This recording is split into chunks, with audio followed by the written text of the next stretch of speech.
Очередная сессия Государственного совета Чувашской Республики состоялась 10 октября. На повестке дня в этот раз стояли 14 положений, среди которых наиболее ярую дискуссию создавал один – проект закона Чувашской Республики об обязательном государственном страховании государственных гражданских служащих Чувашской Республики. Стоит отметить, что внесен на рассмотрение он главой Чувашской Республики. Докладчиком по данному проекту выступил Дмитриев Сергей Петрович, министр труда и социальной защиты Чувашской Республики. Мы проводили опрос среди страховых компаний.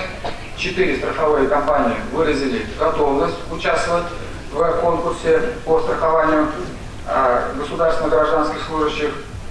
По результатам проведенного регулирующего воздействия выявлено, что проект закона не содержит положений, которые определяют избыточные обязанности, запреты и ограничения для субъектов предпринимательской деятельности. Также проект закона прошел обсуждение в контрольно-счетной палате, заключение получили одобрение при экспертном совете Государственного совета. Стоит сказать, что против этого законопроекта яро выступают представители оппозиционных партий. К слову, в начале сессии ими же было предложено внести в повестку дня рассмотрение законопроекта о страховании медицинских служащих. Я вот вижу в зале, у нас есть тоже медицинские работники. Есть в зале. Кто-то раньше работал, кто-то сейчас работает.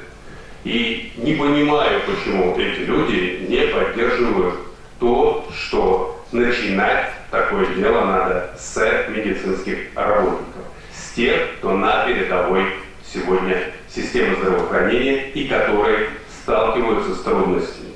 С трудностями, которые есть в обществе. Конечно же, жизнь и здоровье нужно страховать. Это факт. В российском сегменте глобальной сети интернет буквально в этом году появилось видео нападения нетрезвых жителей города Новочебоксарска на бригаду скорой помощи, приехавшей на вызов.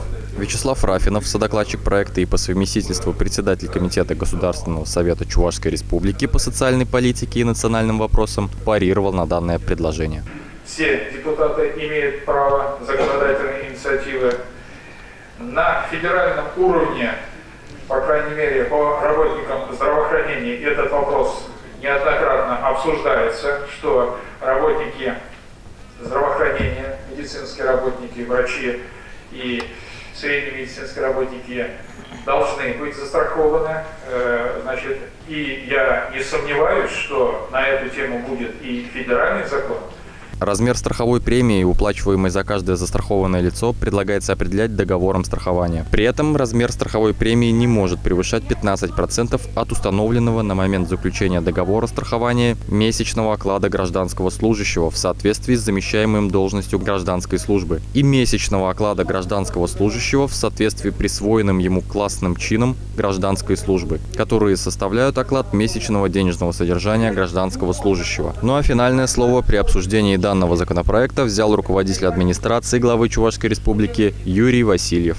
Государственные гражданские служащие, о которых, вот цифры говорят, 1252 человека, это очень трудолюбивые, терпеливые, работоспособные, пробивные, о котором Сергей Владимирович говорил, люди, это кучу программ разрабатывают, что только не проталкивают для того, чтобы жизнь улучшила. Понятно, где-то что-то хромает.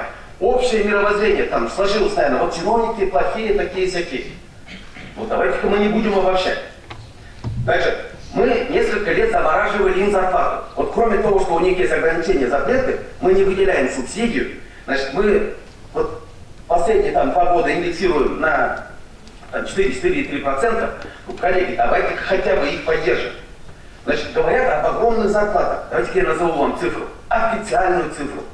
Не выдумывайте, никуда не ходите. Вот пишите. Значит, средняя зарплата по 2018 году у госгражданских служащих было 37 642 рубля. Я очень прошу, коллеги, не хочу повторяться, надо дойти и до других категорий бюджетной отрасли. И спортсмены, и учителя, и врачи. Очень уважительно к ним отношусь. Дойдем.